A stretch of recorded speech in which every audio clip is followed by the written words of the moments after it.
Bharatiya Janata party के शासनकाल में हमने दुरुपयोग देखा है। जिससे भी ये डरते हैं उसके पीछे पुलिस का दुरुपयोग करते हैं, उसके खिलाफ ईडी का, सीबीआई का। अखिलेश यादव कोई बात अगर कहते हैं तो पूरी जिम्मेवारी से कहते हैं, चूँकि वो एक पार्टी के राष्ट्रीय अध्यक्ष भी हैं।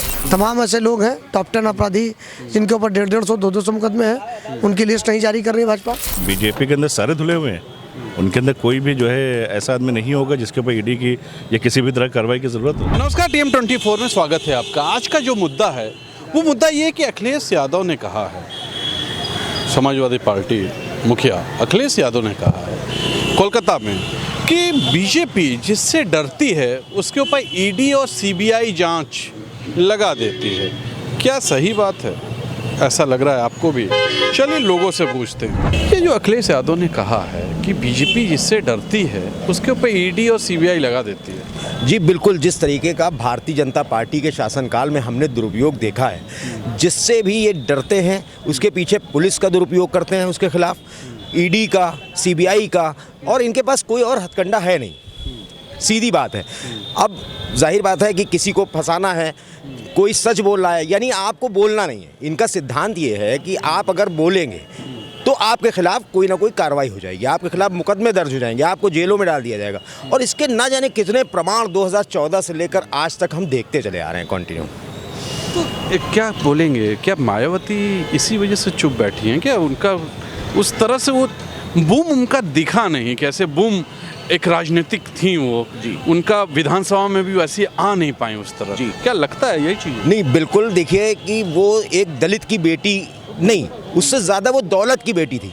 और अब जब से भारतीय जनता पार्टी आई है तो वो उनकी मजबूरी है कि उनकी गोद में बैठना है भारतीय जनता पार्टी को। उनके खिलाफ बोलने की हैसियत नहीं है मायावती की। और उन्होंने अपने सांप्रदाय, जिस संप्रदाय की वो नेता थी, जिस जाति की वो नेता थी, उस जाति के लोगों को भी बेचने का काम बहन जी ने किया। और आज भारतीय जनता पार्टी की गोद में बैठी है, यानी आप ये कह सकते हैं एक अलायंस पार्टी है भारतीय जनता पार्टी की। और राष्ट्रीय देखिए अखिलेश यादव जिस तरीके से मुखर होकर हर मुद्दे पे गरीबों की लड़ाई, दलितों की लड़ाई, वंचितों शोषणों की लड़ाई लड़ रहे हैं, ओबीसी की लड़ाई लड़ रहे हैं, माइनॉरिटीज़ की लड़ाई लड़ रहे हैं। ये सिर्फ एक नेता उत्तर प्रदेश में है जो सच्चाई से अपोजिशन का होने का काम कर रहा है, हर मुद्दे को लेकर वो बेबाक होकर बोल रहा है। अच्छा ये बताइए, ईडी और सीबीआई के डर से क्या लग रहा है कि जितने भी विपक्षी दल हैं वो क्या ठंडे हो जाएंगे? बिल्कुल, जिस तरीके से अभी तक ये चल रहा है तो जाहिर बात है इनके पास एक बहुत बड़ा सरकारी तंत्र को जिस तरीके के मिसयूज़ किया गया है, ये इससे पहले भी हुआ है। ऐसा नहीं है कि कांग्रेस के शासनकाल में कभी हुआ नहीं था, लेकिन जिस तरीके का दुरुपयोग इन्होंने किया है ये एक मिसाल है। आप सच बोलेंगे आपको जेलों में डाल दिया जाएगा, आप पर ईडी, आपके झूठे मुकदमे लगा दिए जाएंगे। ये सिर्फ एक बड़े नेताओं की बात नहीं है, एक जनरल, एक आम आदमी अगर आज भारतीय जनता पार्टी या योगी आदित्यनाथ, देखिए हमारा फ़र्ज़ क्या है, हम सच्चाई को उजागर करें। आम आदमी का भी यही फ़र्ज़ है कि आप जो समाज में बुराइयां हैं उनको, उनके खिलाफ बोलें। लेकिन आपने कभी भी इतिहास में ऐसा नहीं देखा होगा कि इस तरीके का कहा हुआ है कि आम आदमी को भी जेल में डाल दिया गया, उसके ऊपर झूठे मुकदमे लगा दिए गए। अब ये बुलडोज़री कार्रवाई शुरू हो गई।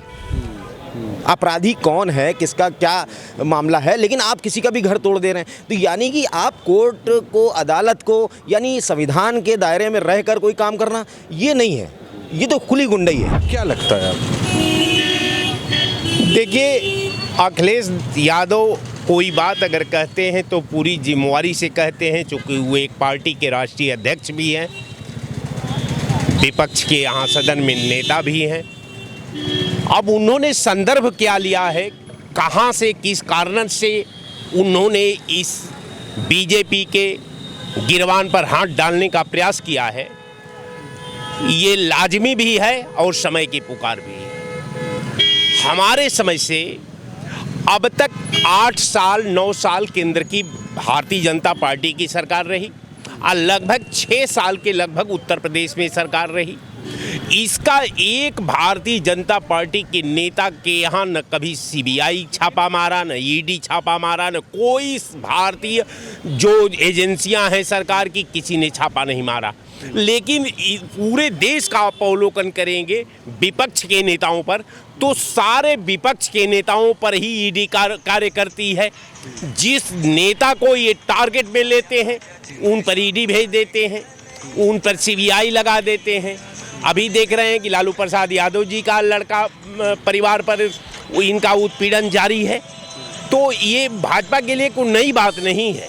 भाजपा केवल डिक्टेटरशिप पुलिस के बल पर हिंदुस्तान पर जुर्म ढा रही है। आज जिसको उसको अपने पुनः जो वो काम कर रही है उस पर विचार करना चाहिए और भारतीय जनता पार्टी को ये समझना चाहिए कि जिस कुर्सी पर आज तुम्हारी सरकार है, ये कुर्सी पर कोई आने वाला कल में कोई दूसरी की सरकार होगी।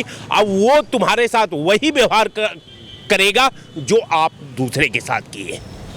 सीधे तौर पे इन्होंने कहा है कि जैसा कर रहे हैं वैसा ही कहीं ना कहीं जो सरकार आएगी वो इनके संग करेगी, ये इनका कहना है। एक नई पद्धति शुरू हो रही है। चलिए और लोगों से मिलते हैं। हमारे संग एक और हैं, गौर कीजिएगा, कोई राजनीतिक व्यक्तियों को मैं पकड़ के नहीं लाता हूँ कि उनको पकड़ के लाऊं बुलवाऊं।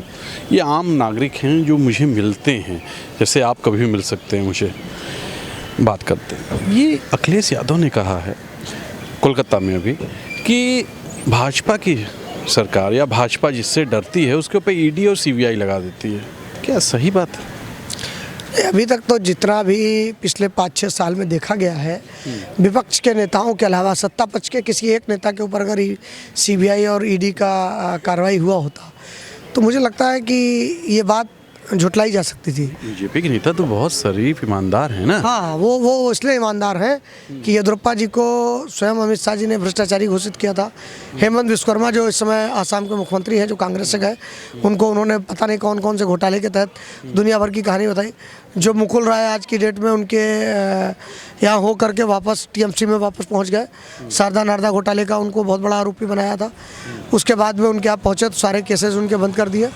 इसके साथ साथ में आप जो है जितना भी भ्रष्टाचार के लोग ही हैं, जितना उत्तर प्रदेश की सरकार में आप ले लीजिए, तमाम ऐसे लोग हैं टॉप 10 अपराधी जिनके ऊपर 150, 200 मुकदमे हैं, उनकी लिस्ट नहीं जारी कर रही है भाजपा। तो ये सब चीज़ें तो ये मतलब एक आम बात हो गई, तो अवधारणा है। और इसमें एक आम आदमी से नहीं, आप बिल्कुल राह चलते आदमी से, रिक्शा वाले से भी पूछेंगे तो समझ में आ रहा है कि हाँ 6 सालों में उनके ऊपर, अपने लोगों के ऊपर कोई कार्रवाई नहीं। इतने लोगों को उन्होंने शामिल कर लिया। अजीत पवार को एक दिन के लिए रात के भर का मुख्यमंत्री बनाया, 24 घंटे के अंदर सारे केसेस बंद करा दिए और बंद करा करके केवल एक ही काम किया उन्होंने। उस काम को क्यों किया कि आप हमारी सरकार बनवाओ और आप डिप्टी सीएम बनो, हम सारे केसेस बंद कर देंगे। 24 घंटे की सरकार और 24 घंटे के बाद शरद दादा ने क्या किया, उस सरकार को गिरा दिया। सारे विधायक उनके वापस हो गए एनसीपी के, भाजपा हाथ मलते रह गई। तो भाजपा को दांव देने वाले कम लोग मिले, लेकिन जो मिले वो उन्होंने फिर पटकनी कायदे से दी कि तुम बेटा हमको डराओगे, हम तुम्ही को समझा दे रहे हैं। तो ये सत्ता के लालच में कुछ भी कर सकते हैं। 24 का चुनाव आ रहा है और सीबीआई और ईडी इनका एक सबसे बड़ा हथियार है। क्या लगता है कि इस तरह डरा करके ये विपक्षी दलों को ये एकदम शांत कर देंगे? नहीं, कोशिश इनकी है।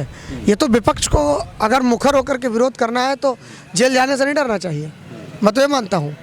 पीछे इमरजेंसी लगी थी, उसमें भी तमाम लोग जेल गए। आज तमाम जगह लोग लोकतंत्र सेनानी कहे जा रहे हैं, तो वो लोकतंत्र सेनानी वही थे जो लोकतंत्र को बचा रहे थे। तो इस समय विपक्ष की भूमिका तो ये होनी चाहिए, मुखर होकर के रोड पे आना चाहिए और भाजपा के खिलाफ जितनी ताकत से वो विरोध कर सकते करना चाहिए। अगर सीबीआई और ईडी के डर से घर में बैठ जाएंगे तो फिर जनता की आवाज़ कौन उठाएगा? जनता की आवाज़ तो विपक्ष होता है। जो सत्ता काम नहीं करती है, सत्ता को आईना दिखाने के लिए विपक्षी तो होता है, और उसको आईना दिखाता था साथ में मीडिया। आज की डेट में मीडिया को भी भाजपा ने अपने अंडर में कर लिया। देखिए कितनी सही बात इन्होंने कही है। मैं खुद मीडिया से हूँ, लेकिन कहीं ना कहीं लगता है कि ये सही बात है। जितनी बात इन्होंने बोली एकदम सही बोली है। चलिए और लोगों से मिलते हैं। ये अखिलेश यादव ने कहा है कि बीजेपी जिससे भी डरती है उसके ऊपर ईडी और सीबीआई का शिकंजा कस देती है। क्या लगता है? नहीं, मुझे लगता है कि जो है बीजेपी अपने लोगों को भी देखे, उनके अंदर भी कुछ ऐसे लोग ज़रूर होंगे जिनके ऊपर भी ईडी के शिकंजे की कसने की ज़रूरत है। उनके अभी तक ये नहीं देखा कि बीजेपी के किसी नेता के ऊपर कार्रवाई होती हो। अभी जितने भी देखने से विरोधियों पे ही कार्रवाई हो रही है। कैसे विरोधी करप्ट हैं? बीजेपी के अंदर सारे धुले हुए हैं। उनके अंदर कोई भी जो है ऐसा आदमी नहीं होगा जिसके ऊपर ईडी की या किसी भी तरह कार्रवाई की ज़रूरत हो।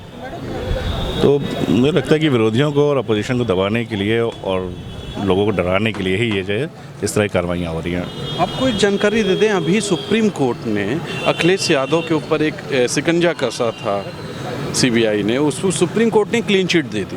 मतलब कहीं ना कहीं क्या ये जो सरकारें होती हैं वो विरोधियों के ऊपर इसी तरह का विपक्ष के ऊपर शिकंजा कसती हैं क्या, बिना सबूत के? और सरकारों को तो ऐसा नहीं देखा था, इसी सरकार में तो जो है विरोधियों के ऊपर ही ज़्यादातर हो रहा है। विपक्ष को दबाने के लिए सब हो रहा है। मुझे भी ऐसा ही लगता है, विपक्ष को दबाने और डराने के लिए ऐसा हो रहा है। कि आम नागरिक हैं, क्या बोलेंगे? सही कह रहे हैं, सही बात बता रहे हैं। विपक्ष को दबाने के लिए हो रहा है। बिल्कुल। अच्छा, क्या लगता है मायावती भी इसी वजह से दबी नजर आती हैं क्या? मायावती पार्टी तो अभी बिल्कुल इसी वजह से ख़त्म होती हुई दिख रही है, लेकिन विपक्ष धीमे धीमे कमज़ोर पड़ रहा है। यही सब वजहों से, यही सब वजह से। ये है आम आदमी का दर्द जो सामने दिखा। गौर कीजिएगा, सोचिएगा ज़रूर। आज का मुद्दा यही था। कमेंट और लाइक ज़रूर कीजिएगा। अगर आप नहीं कर सकते तो डिसलाइक ही कीजिए, लेकिन कीजिए ज़रूर। आज के लिए इतना ही। कैमरा पर्सन विक्की विश्वकर्मा और तुषार शर्मा का नमस्कार।